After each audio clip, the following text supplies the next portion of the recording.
nossa última mensagem em cima desse tema, sobre valor de investimento, nós tratamos disso ao longo desse mês.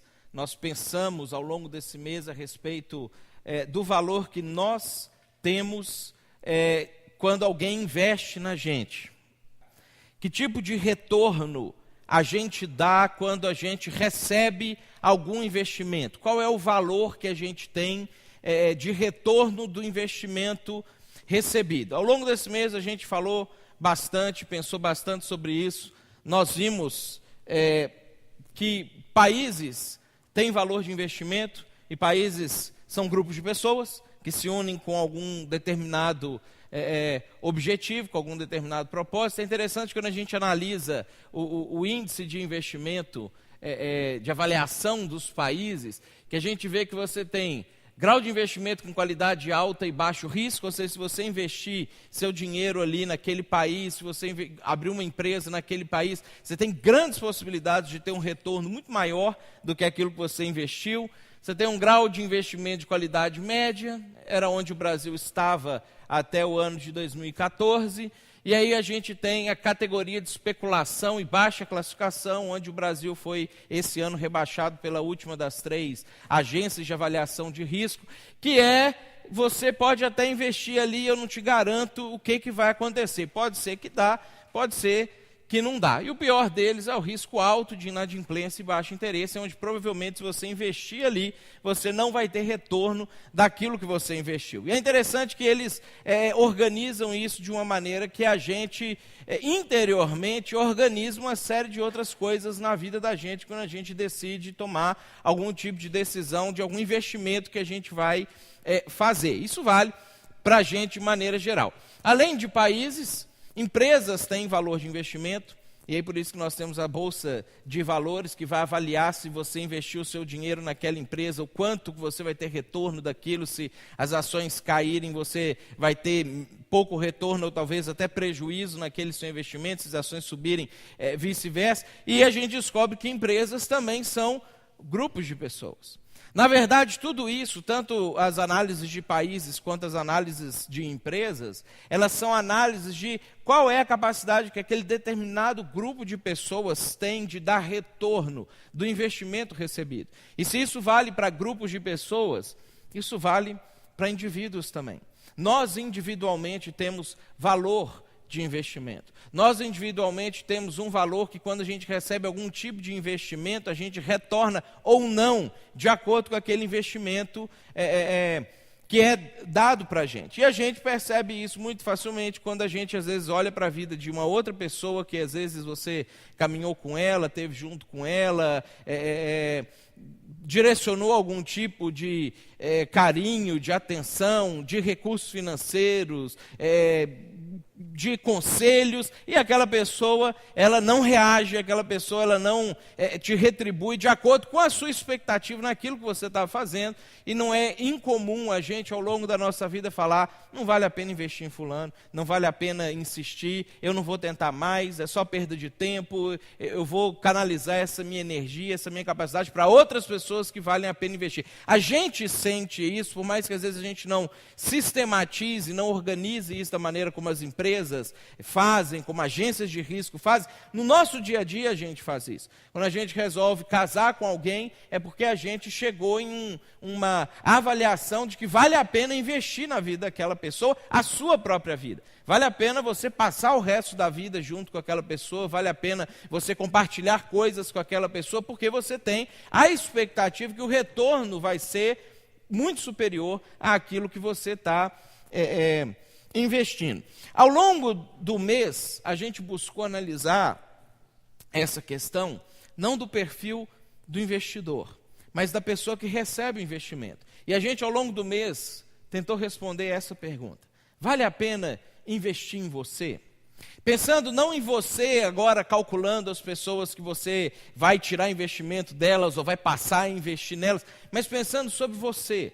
Você é uma pessoa em que vale a pena investir? Quando você recebe o investimento de alguém, você retorna para essa pessoa de acordo com a expectativa que ela teve do investimento que ela fez em você? É importante a gente pensar sobre isso, porque quando o nosso valor de investimento é baixo, a gente viu esse mês, duas coisas acontecem.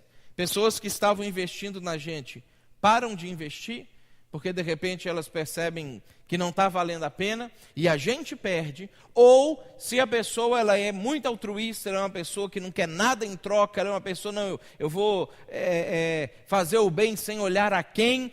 Se ela é assim, continuar investindo em você e você não estiver dando retorno daquele investimento que a pessoa está investindo em você, você está prejudicando outras pessoas que poderiam estar recebendo esse investimento e fazendo um uso muito melhor dele, ou ainda você pode estar prejudicando pessoas que através da sua vida, do desenvolvimento da sua vida, seriam abençoados por você e agora não serão mais porque você não consegue dar esse retorno. Os outros perdem. De qualquer ângulo que a gente olhe para isso, a partir de pessoas egoístas ou de pessoas altruístas, se a gente não tem um bom valor de investimento, a gente perde e pessoas perdem. Nós vimos também que ninguém é produtivo em tudo. Ninguém tem valor de investimento absoluto em todas as áreas da vida.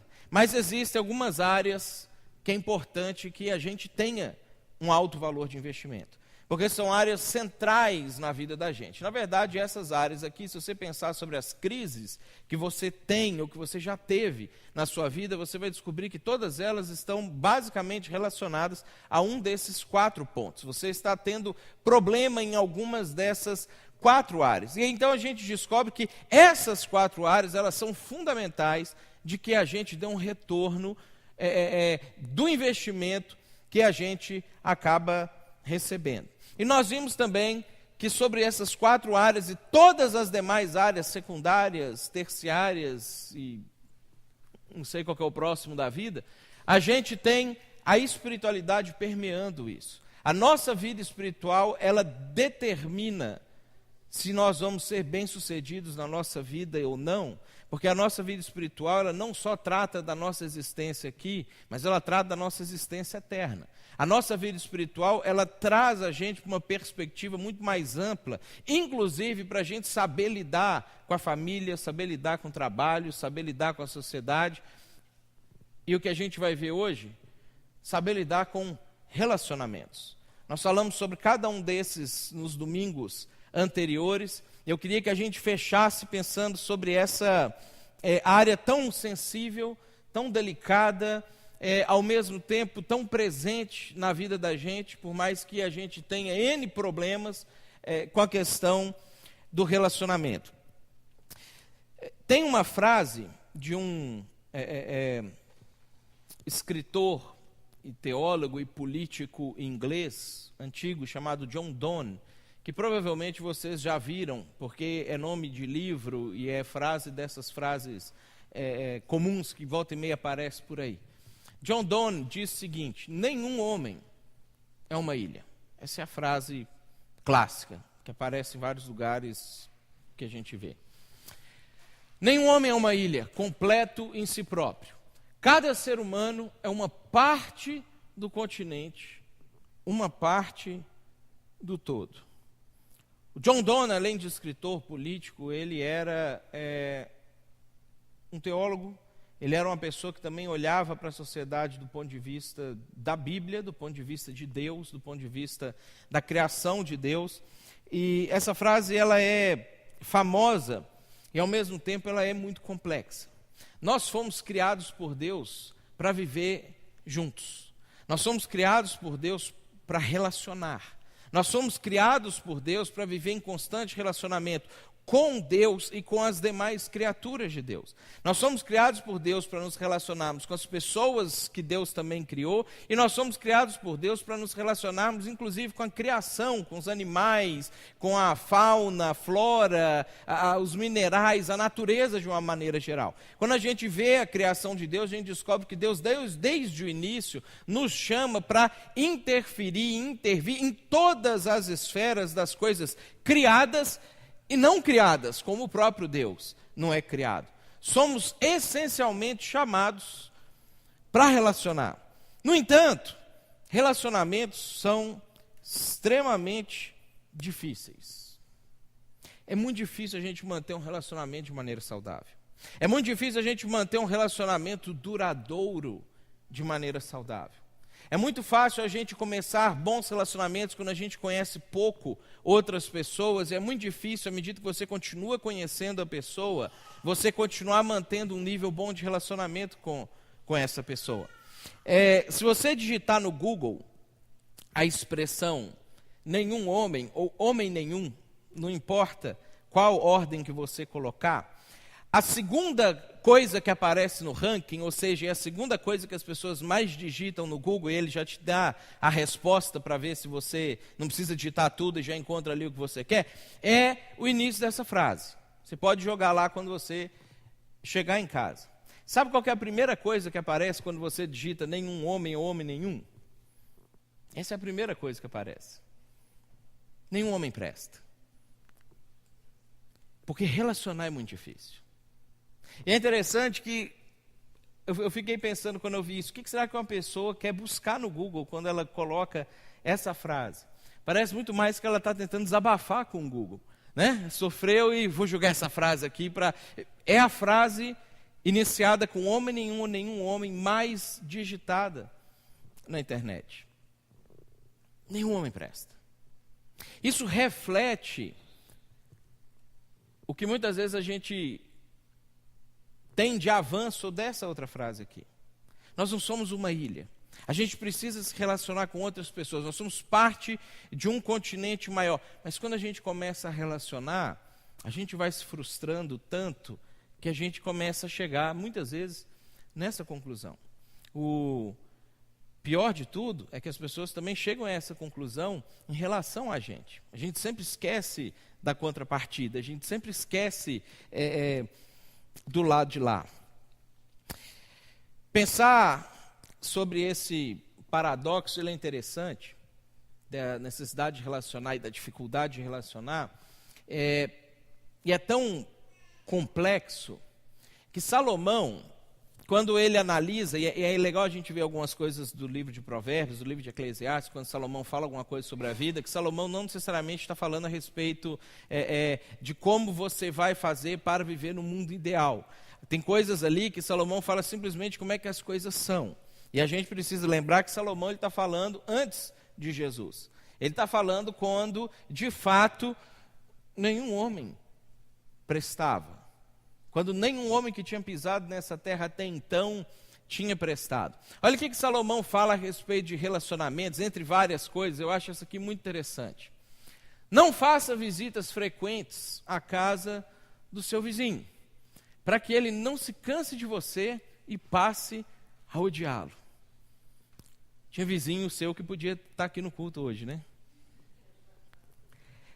Esse tipo de sentimento é um sentimento que certamente a gente já experimentou. Pessoas que no começo a gente pensava, puxa, como é bom estar junto com essa pessoa, e aí a gente ficava junto, e ficava junto cada vez mais, e visitava, e de repente perdeu aquela coisa toda que a gente tinha quando a gente estava junto desde o começo. Por quê? Você começa a conhecer a pessoa, e a pessoa começa a conhecer você. E aí quando você vai frequentemente conhecendo a pessoa, e relacionando com a pessoa, a tendência é que isso que Salomão colocou aqui acabe de fato acontecendo. Pensa nas pessoas que você tem um sentimento mais negativo possível. As pessoas que talvez você odeie, ou às vezes odiar hoje está fora de moda, a gente que é politicamente correto, a gente só não se dá bem, né? Pense nessa questão, a respeito dessas pessoas.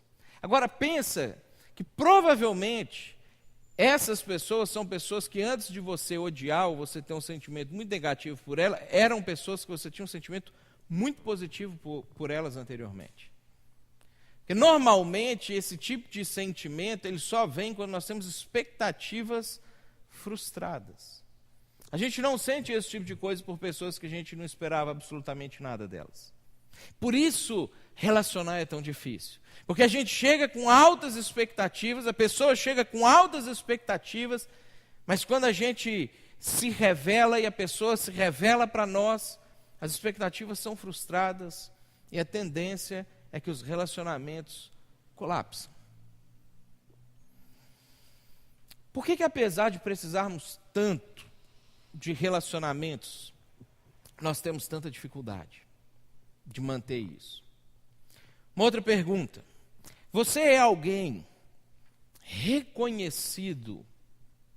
Pensa no que as pessoas falam sobre você. Você é alguém reconhecido nos seus relacionamentos por ser uma pessoa que dá mais do que aquilo que você recebe? Você é alguém que, quando as pessoas falam sobre você, elas falam assim: não, vale muito a pena estar junto, porque eu sempre ganho estando junto. O que normalmente as pessoas falam a seu respeito? Agora pensa nas pessoas que você tem esse tipo de conceito sobre elas.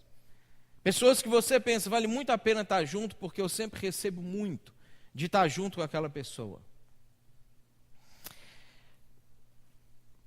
Quando a gente pensa sobre isso, mais do que nunca, a gente descobre que a nossa vida espiritual, ela vai ser determinante para que a gente consiga se tornar uma pessoa em que vale a pena as pessoas se relacionarem com a gente. Mais do que nunca vai ser determinante a maneira como você enxerga o todo, como você enxerga a humanidade, como é que você percebe Deus na vida das pessoas e na sua vida, para que a gente consiga reverter essa situação tão comum e difícil com relação aos relacionamentos. Quando a gente olha para a obra de salvação, isso que a gente está comemorando hoje, a Páscoa, a ressurreição de Jesus, quando Ele completou todas as coisas para que pudesse nos alcançar, pudesse nos perdoar e restaurar a nossa vida. Quando a gente olha para a obra de salvação e para a decisão de Jesus que Ele tomou para morrer e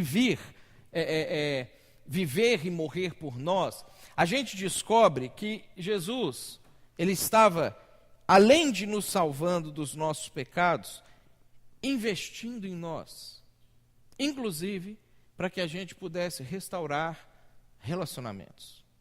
E a gente vê isso muito claro quando a gente olha a mensagem do Evangelho. Porque a mensagem do Evangelho, ela é uma mensagem, na sua essência, de restauração de relacionamentos. Ela é uma mensagem, na sua essência, que trabalha a maneira como a gente se relaciona com Deus e, consequentemente, a maneira como a gente se relaciona com o próximo, e mostra como que Jesus ele faz tudo aquilo que ele fez para poder restaurar isso para a gente. Olha como é que Paulo ele fala para a gente a respeito da questão do Evangelho lá em 2 Coríntios 5. Ele fala assim, tudo isso. Aí, se você quiser saber o que é tudo isso que ele estava falando, você anota a referência e lê na sua casa o capítulo 5 inteiro. É interessante você acompanhar a sequência dele. Aí, depois que ele fala tudo isso, que é uma apresentação anterior do Evangelho, ele diz o seguinte: provém de Deus, que nos reconciliou consigo mesmo por meio de Cristo. Porque nós estávamos com o nosso relacionamento com Deus quebrado. É por isso que Jesus veio.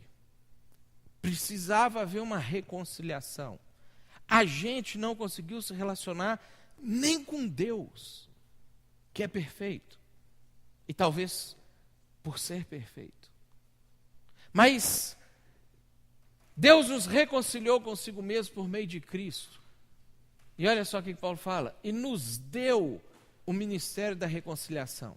Olha o que ele está falando. Ele não só está restaurando o nosso relacionamento com Ele, mas Ele está entregando essa tarefa de restauração de relacionamentos para a gente. Que já tivemos a nossa reconciliação. Ou seja, que Deus em Cristo estava reconciliando consigo o mundo, não lançando em conta os pecados dos homens. E nos confiou a mensagem da reconciliação. O Evangelho, na sua essência, é sobre restauração de relacionamentos. O Evangelho, na sua essência, é como que nós precisamos viver o nosso relacionamento com Deus, é como nós podemos reconectar-nos a Deus, é como nós podemos novamente viver junto com Ele, e como que isso vai afetar os nossos relacionamentos de maneira geral. Como que isso vai afetar a maneira como a gente ou o nosso valor de investimento relacionado a relacionamentos. É quando a gente entende o Evangelho e nós somos reconectados com Deus, que nós temos a capacidade de melhorar o nosso solo, melhorar a nossa capacidade de produzir bons relacionamentos, restaurar relacionamentos e iniciar e manter relacionamentos duradouros e saudáveis. O Evangelho é sobre isso. Deus, Ele investiu em você e a Páscoa é o auge desse investimento. Isso que a gente está celebrando hoje. A pergunta é, qual é o seu retorno nisso? O que isso produziu em você, que você pode olhar com clareza e pensar, isso transformou minha vida. Isso fez com que eu não fazia e passasse a fazer isso. Isso mexeu comigo de tal forma que mudou a maneira como eu compreendo as coisas, como eu reflito as coisas que acontecem comigo.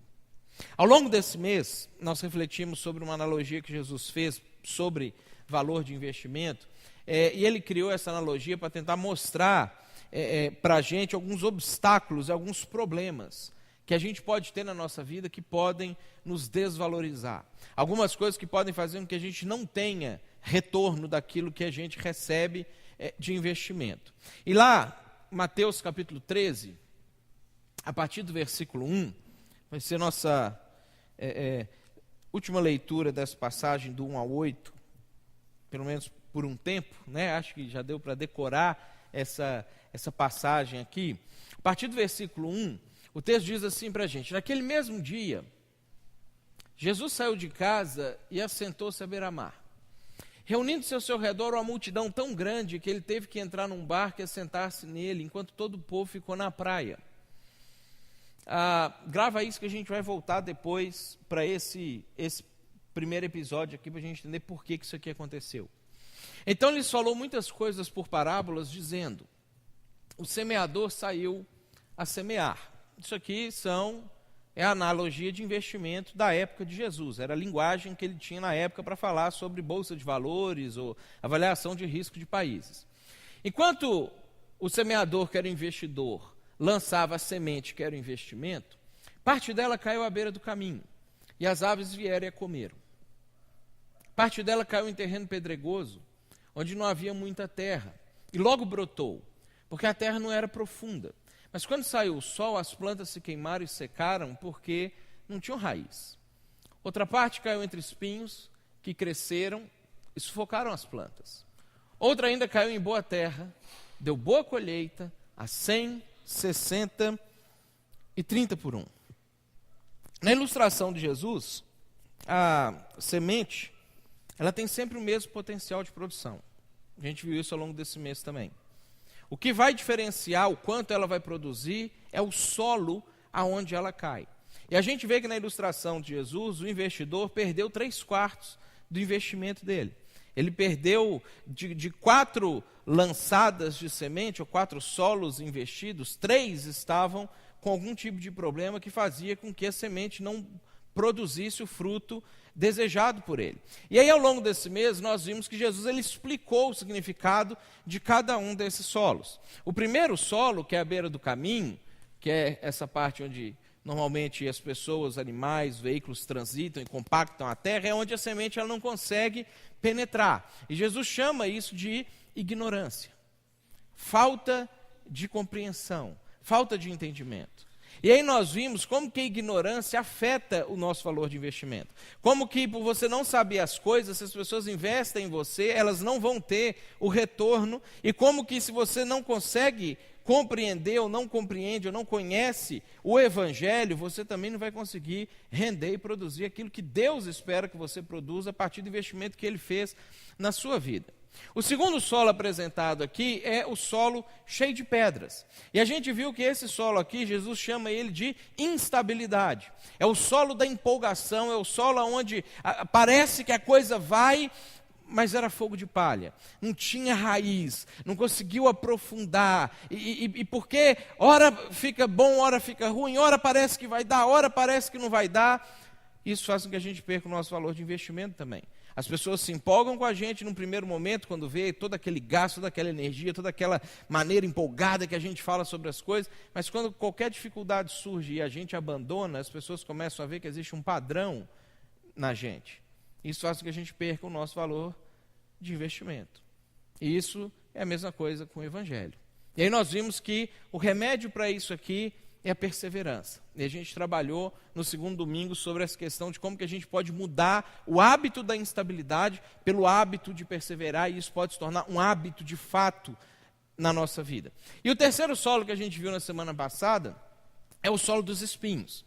É o solo que a planta, ela até nasce, a semente até germina, mas ela não dá conta de produzir aquilo que ela foi feita para produzir, porque ela nasce no meio de espinhos. E junto com os espinhos, crescendo junto com os espinhos, ela não tem espaço suficiente para poder dar os seus frutos.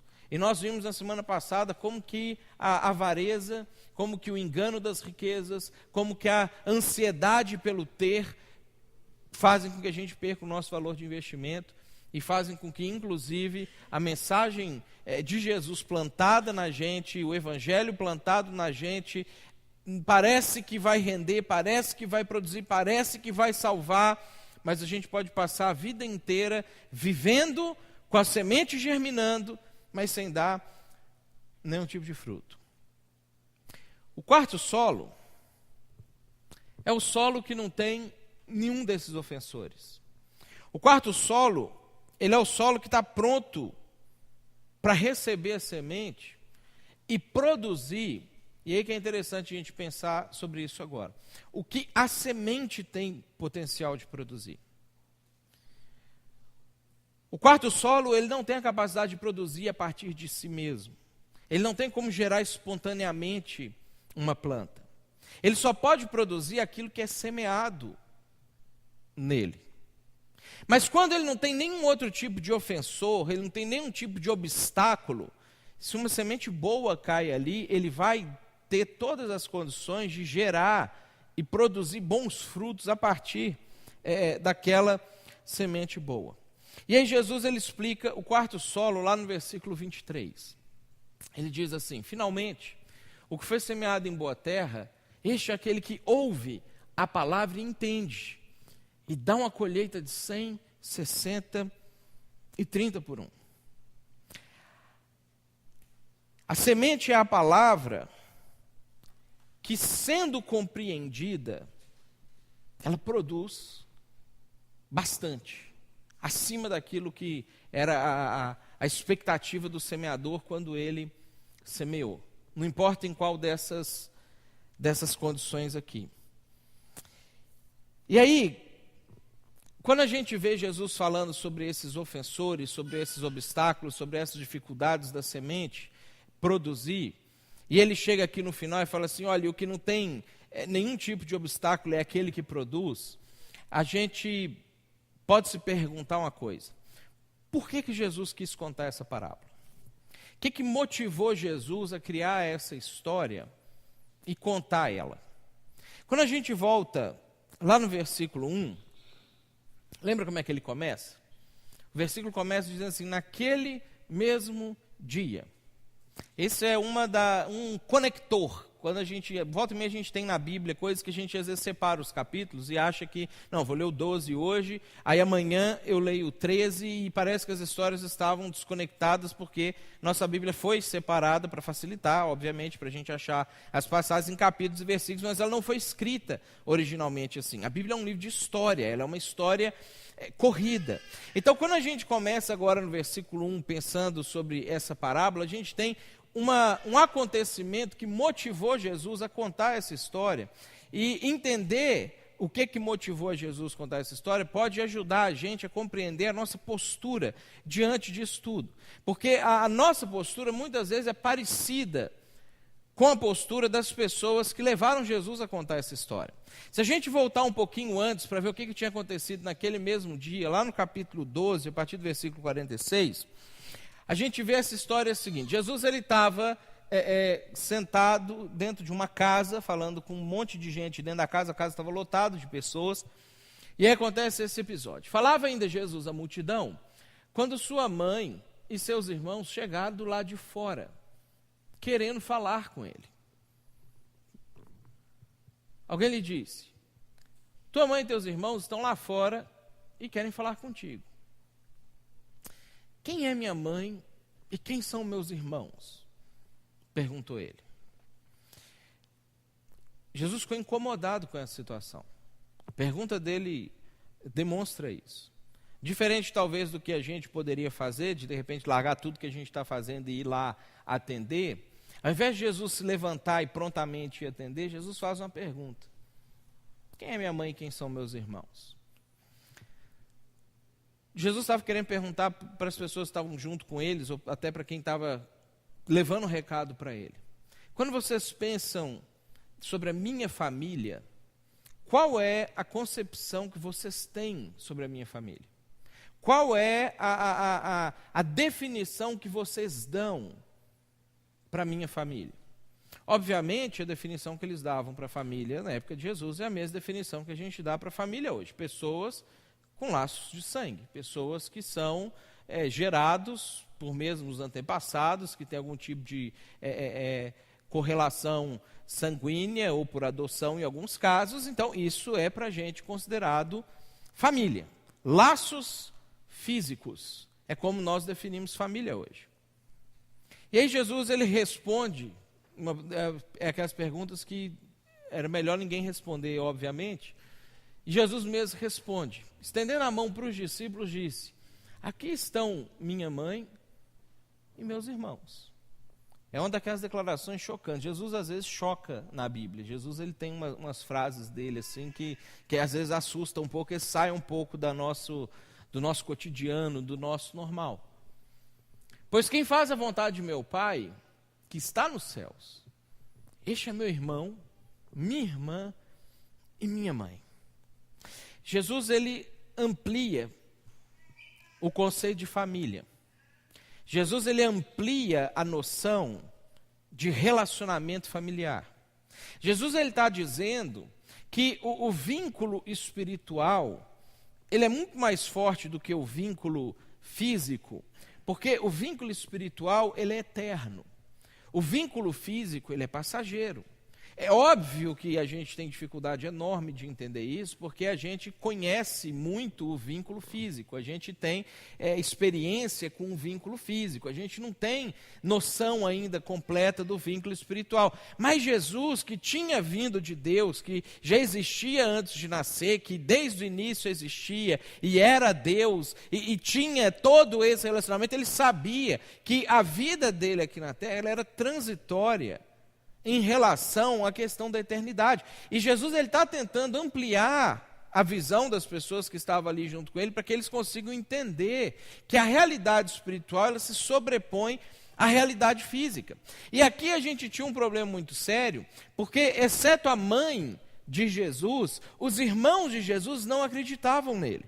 Quando a gente estuda os evangelhos para ver qual era o relacionamento que Jesus tinha com os seus irmãos, a gente vai descobrir, principalmente no livro de João, que os irmãos de Jesus, quando Jesus pregava, eles não acreditavam que Jesus era tudo aquilo que ele dizia que era. Aquele ditado que a gente usa hoje em dia, do santo de casa não faz milagre, que Jesus utilizou de uma outra maneira, ele falou: o profeta não é reconhecido na sua casa.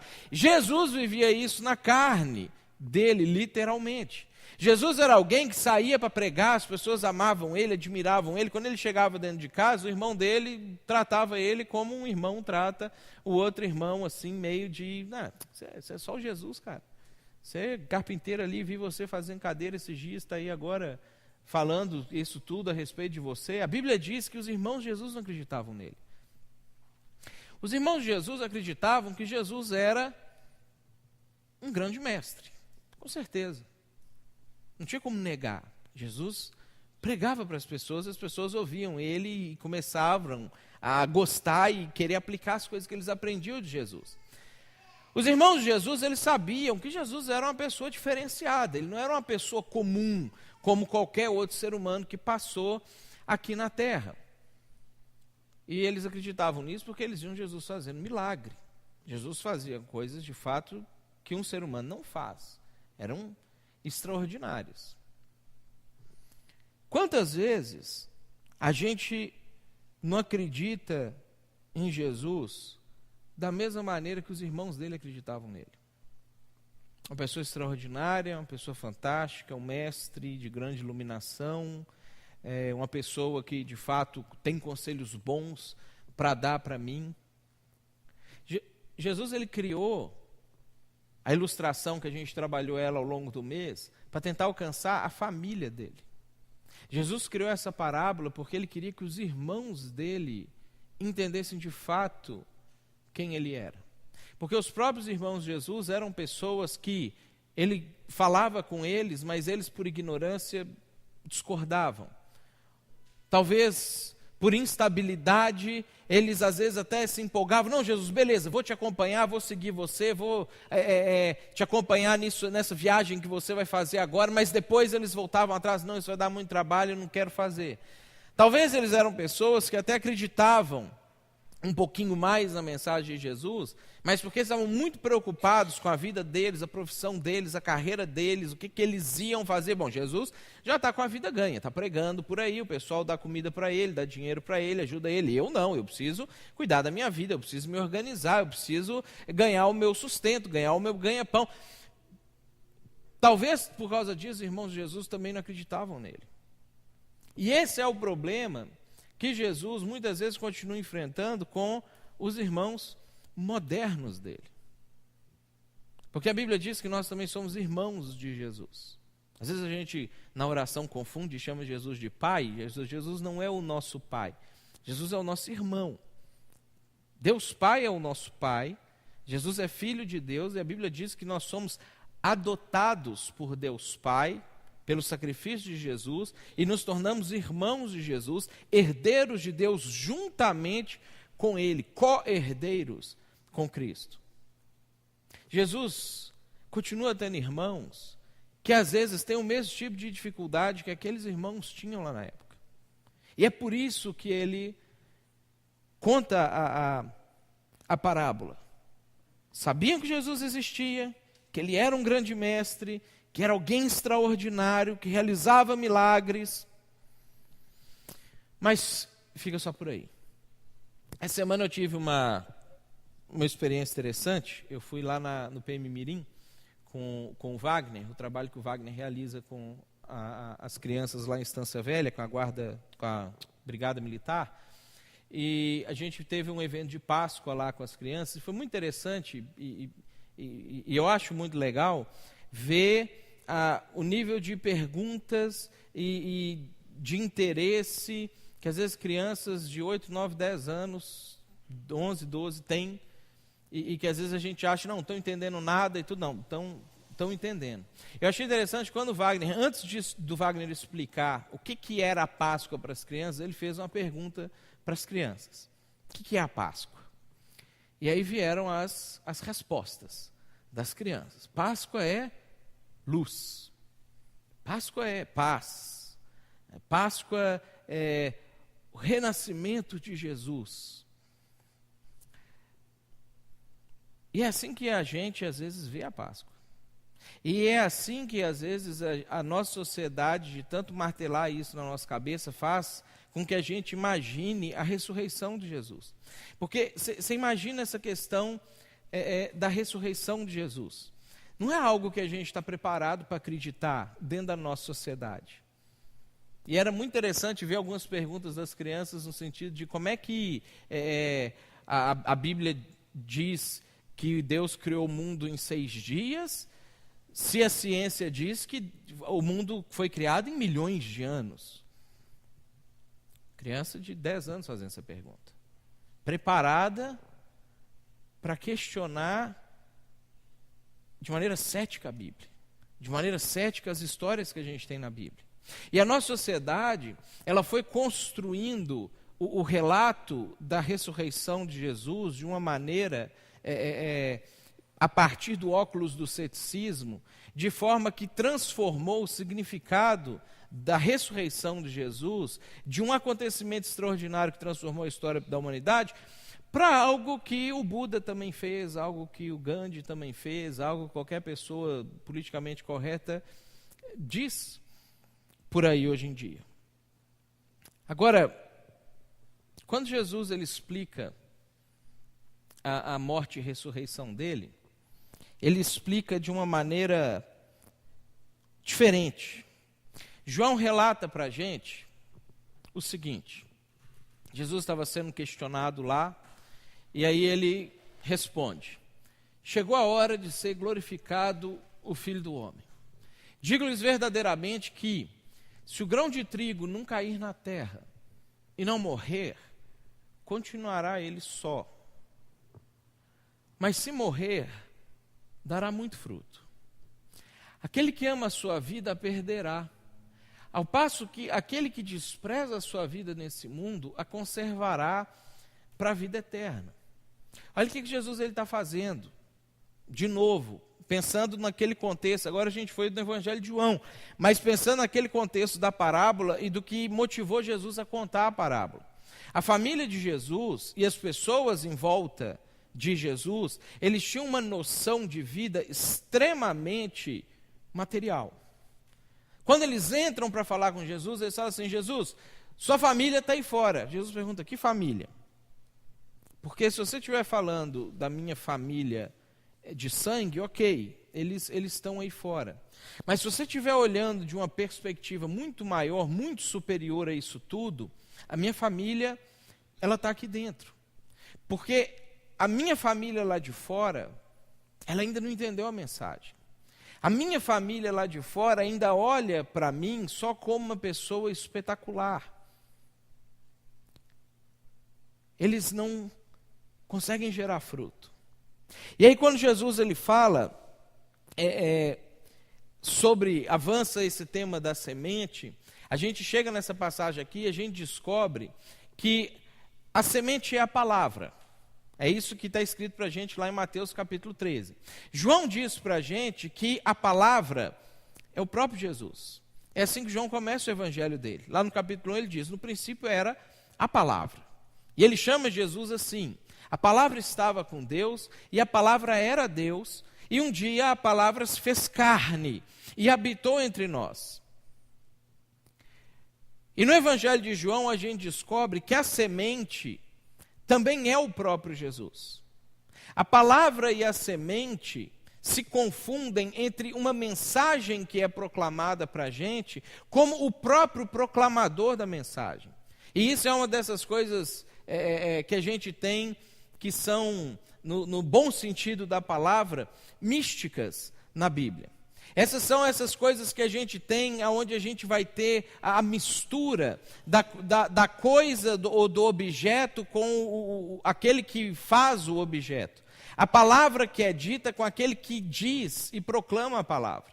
A Bíblia diz que a semente não é só uma palavra proclamada, mas a semente é o próprio Jesus. E Jesus fala: essa semente caindo num solo, se ela não morrer, ela não produz. Mas quando morre, ela dá muito fruto.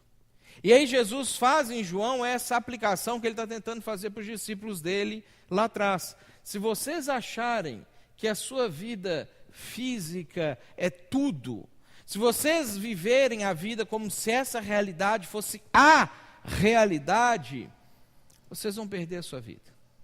Se vocês entenderem que todas as coisas elas estão vinculadas nos laços sanguíneos, nos laços materiais, naquilo que é percebido, tocado, experimentado, e essa é a grande dificuldade que a gente está tendo hoje em dia nessa transição da modernidade para a pós-modernidade, que a gente viveu uma época onde o racionalismo imperava, onde você tinha que provar tudo empiricamente, e agora a gente está vivendo uma época em que nem o que é provado empiricamente as pessoas acreditam mais, as pessoas não sabem mais em que acreditar, em como acreditar. Jesus está falando assim: se vocês acham que a vida de vocês se resume a essas coisas que vocês veem, tocam, experimentam, percebem, e vocês viverem a vida de vocês baseada nisso, vocês vão perder a vida de vocês.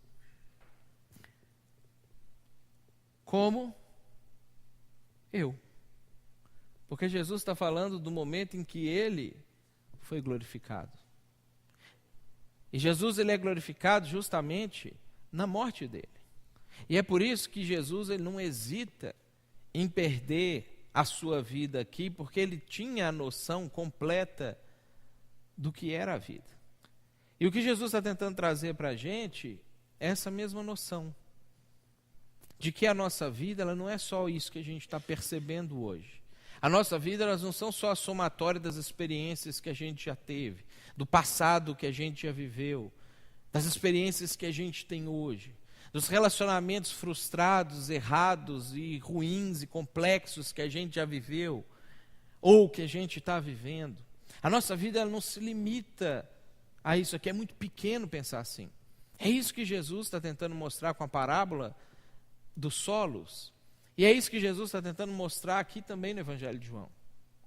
Agora, se você conseguir desprezar o material, o empírico, o provável, com os sentidos limitados que nós temos por causa do pecado, que nos limitou drasticamente, se você conseguir superar essas coisas, e é isso que Jesus está falando na parábola, se você entender a mensagem, isso muda a sua vida.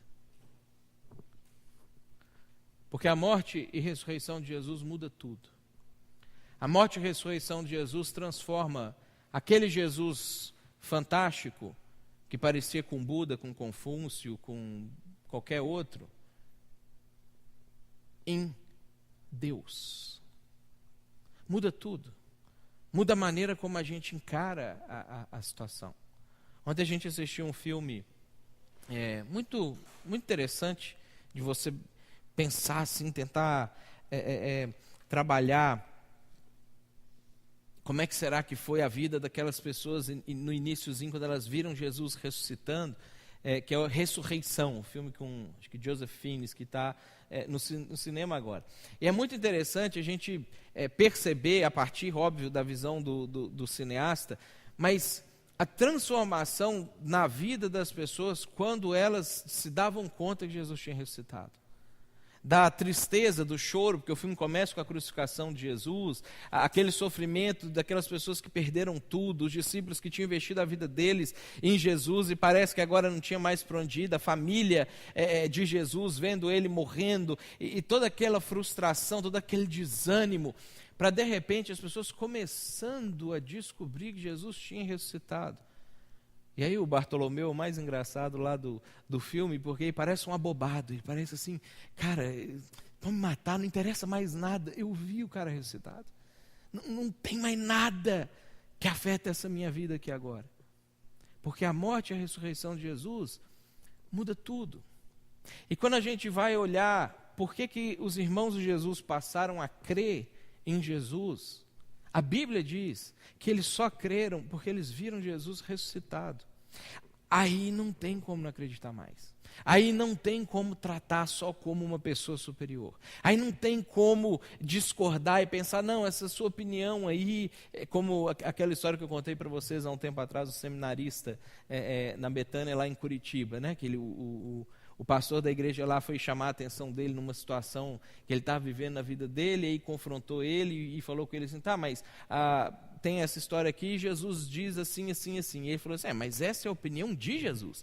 Né? Às vezes a gente está vivendo a nossa vida desse jeito. Né? Não, essa é a opinião de Jesus. Eu vou ver aqui as minhas, vou ver se vale a pena adotar ou não. A morte e a ressurreição de Jesus faz com que Jesus não seja só alguém que dá opinião. Jesus, ele se transforma em alguém que define a humanidade. Ele define a realidade. E a gente só frutifica se isso for verdade na nossa vida. E aí, que é o mais interessante disso tudo, quando a gente vai observar isso aqui, é que tudo o que nós precisamos fazer para a gente produzir, para a gente ser pessoas com alto valor de investimento em todas as áreas, tudo o que a gente precisa fazer é remover os obstáculos. Porque não é você que fica bom. É Jesus em você que faz de você uma boa pessoa. Não é que você passa a prestar Na essência você continua não prestando. Mas Jesus em você muda a sua vida de uma maneira tal que as pessoas que estão próximas de você falam assim, não, presta. Presta porque enxerga a vida de Jesus em você. Presta porque o grão de trigo morreu e ressuscitou para transformar a nossa vida. A gente só precisa tirar os obstáculos. A gente só precisa largar a ignorância, abandonar os preconceitos que a gente tem. A gente só precisa abandonar a instabilidade na vida da gente, abraçar a perseverança. A gente só precisa abandonar a ilusão que o mundo traz para a gente de realidade e entender o que de fato é realidade. E aí a vida de Jesus em nós é que frutifica. É a vida de Jesus em nós que faz com que a gente tenha um alto grau de valor, de investimento para qualquer pessoa que chegue perto da gente. E é por isso que o Evangelho é simples. A gente tem a ideia de que a gente precisa se purificar para então chegar diante de Jesus, e aí a gente se vê inadequado, e aí a gente vai sempre postergando, não, quando eu resolver isso, quando eu resolver aquilo, aí eu chego. A Bíblia diz, não, a gente chega e Jesus purifica a gente. Jesus vai transformando a gente. A boa notícia é que se a gente acredita no que Jesus fez nesse nível aqui, e a gente remove os obstáculos, Jesus ele se multiplica em nós e através de nós. Normalmente são os nossos sentimentos que atrapalham a gente de viver o Evangelho na sua plenitude. É a maneira como a gente percebe essas coisas que nos atrapalham. É a questão de, como a gente estava falando, por exemplo, na semana passada, de sentir insegurança, de pensar assim, não, talvez eu não vou ter o suficiente. Ou de sentir que não, se eu for muito rico, se eu tiver muito dinheiro, é isso que vai resolver a minha vida e vai trazer realização para mim. E aí os nossos sentimentos, eles vão conflitando com os nossos sentimentos de dever, porque às vezes a gente lê a Bíblia, escuta uma mensagem e pensa assim, não, de fato, eu tinha que aplicar isso na minha vida, eu tinha que viver desse jeito, mas eu ainda não senti vontade, mas então se eu conseguir resolver isso, eu vou fazer. Agora, quando a gente entende isso aqui, e isso é uma das coisas que eu achei muito legal do filme ontem, de ficar imaginando essas coisas, que eu já estava com a mensagem engatilhada, e aí parece que fechou de perceber o sentimento dos discípulos, dos próprios irmãos de Jesus, de pessoas que não acreditaram nele durante o tempo que ele estava vivendo aqui, até ver ele ressuscitado.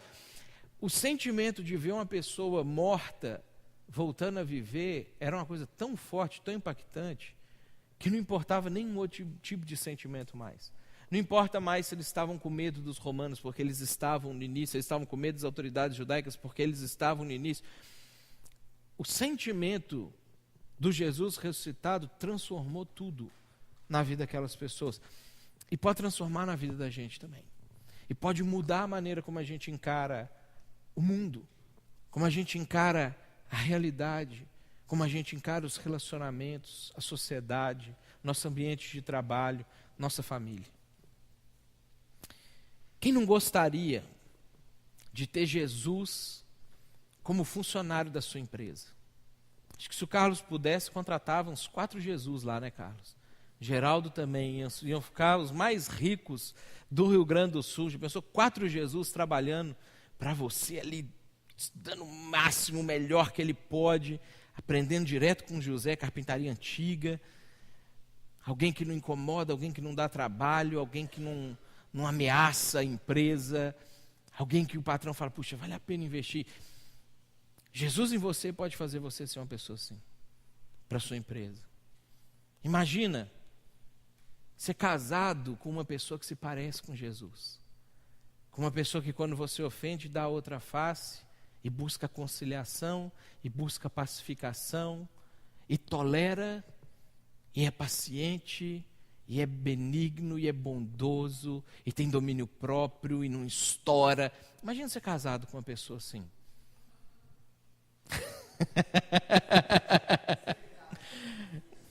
Sinceridade. Seria uma coisa muito boa para a família da gente. Quem não gostaria de ter um amigo como Jesus? Quem não gostaria de ter um presidente da República como Jesus? Imagine Jesus presidindo o nosso país. Imagina Jesus dando direcionamento para a nossa nação. Quem não gostaria de ter um pastor como Jesus? Quando a gente deixa Jesus produzir o seu fruto em nós, a gente começa a se tornar como Ele. E esse é o segredo de toda coisa. É assim que a gente tem alto valor de investimento. É assim que a gente se torna pessoas em que vale a pena investir, de qualquer ângulo que se observe, em qualquer área da vida. E é assim que a gente começa a produzir fruto por reino de Deus. Porque não tem como não contagiar outras pessoas. Não tem como isso não afetar positivamente a vida de outras pessoas. Se a gente remover os obstáculos, nós vamos passar a ter um alto valor de investimento, porque Jesus vai sendo formado em nós. Eu queria que a gente encerrasse essa nossa reflexão do mês, essa nossa série, com um convite. Eu queria convidar você a crer em Jesus. Tem várias maneiras que isso pode acontecer para você. Tem várias formas que isso pode acontecer para você. Talvez você nunca creu em absolutamente nada a respeito de Jesus. Você vai precisar dar o passo para crer. Mas talvez você está crendo como os irmãos de Jesus criam nele. Acredita que ele existe, é uma pessoa extraordinária, uma pessoa fantástica, tem opiniões muito boas, uma visão de mundo muito legal, mas Jesus, você fica aí porque eu tenho coisas para lidar aqui na minha vida. Talvez a compreensão da morte e da ressurreição de Jesus pode não estar sendo plena na sua vida e faz com que os outros obstáculos surjam e comecem a impedir você de produzir aquilo que você poderia estar produzindo. Aquilo que você, como solo, tem a capacidade de produzir, porque a semente de Jesus pode produzir em você. A gente está em vários níveis diferentes, pensando na nossa caminhada, pensando na nossa compreensão, pensando nas respostas que a gente tem dado para Jesus. Eu queria que a gente encerrasse essa mensagem com esse convite. Eu vou fazer a oração, a gente vai ficar de pé para a gente encerrar. E eu queria que durante esse momento da oração você fizesse a sua oração com Jesus. Podemos ficar de pé já. Você falasse com Jesus. Dentro do nível que você está, dentro do impacto que a ressurreição dele tem gerado na sua vida, você falasse com ele. Quem sabe se comprometesse com ele, quem sabe se recomprometesse com ele. Talvez você precisa conciliar, talvez você precisa reconciliar, talvez você precisa conciliar áreas da sua vida. E você vai falar com Jesus, fazer a sua oração particular. E aí, se você sentir vontade, você pode, no final do culto ou num outro momento, me procurar ou procurar alguma outra pessoa da igreja, se você quiser ampliar essa sua percepção da sua vida a respeito de Jesus e do que representou a morte e a ressurreição dele para você. Deus, nós queremos agradecer a Ti, mais uma vez, pela Tua palavra. Queremos agradecer a Ti, Deus, porque o Senhor tem nos orientado, tem cuidado da gente.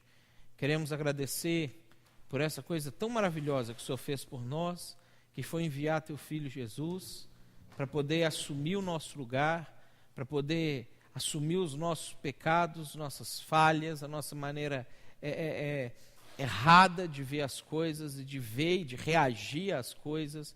Queremos agradecer, Deus, porque o Senhor foi muito bom para a gente fazendo isso. E Jesus, queremos agradecer o Senhor, porque o Senhor se dispôs, veio, morreu, venceu a morte, está vivo novamente e vai voltar para nos resgatar. Obrigado por isso, Jesus. Nós temos várias coisas na vida da gente, várias áreas que às vezes a gente precisa se comprometer e se recomprometer com o Senhor. Cada um de nós aqui está vivendo momentos diferentes na vida, passando por situações diferentes, e o Senhor sabe tudo, o Senhor sabe o que a gente está vivendo. O Senhor morreu por nós por causa disso. E o que eu peço ao Senhor nessa noite é que o Senhor nos ajude a compreender com clareza o significado da sua morte e da sua ressurreição por nós. De maneira, Senhor, que isso impacte a gente como impactou os seus irmãos físicos quando o Senhor estava aqui na terra.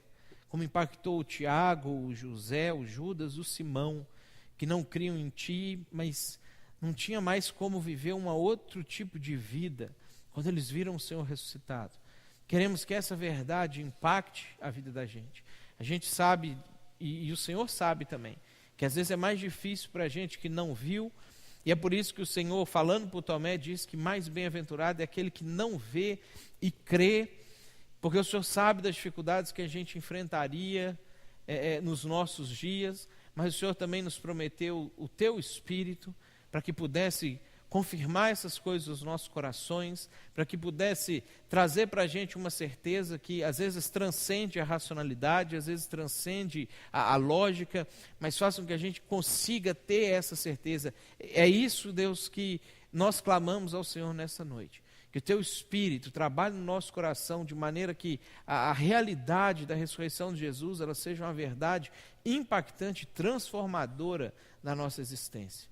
De maneira que a semente Jesus possa frutificar em nós, através de nós. É isso que a gente pede ao Senhor. Pedimos que essa Páscoa possa ser marcante para a gente, possa ser diferente de todas as outras Páscoas que a gente já viveu, por conta dessa consciência que nós pedimos que o Senhor traga para a gente.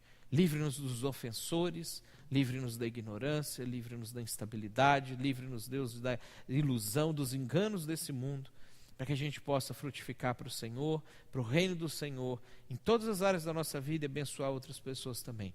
Esse é o nosso objetivo. Pedimos que o Senhor abençoe a nossa semana, que o Senhor nos guarde, nos proteja, leve cada um de nós em paz para a sua casa, debaixo do Teu cuidado, livra-nos do mal e não nos deixe cair na tentação da incredulidade. Nós oramos a Ti, Jesus.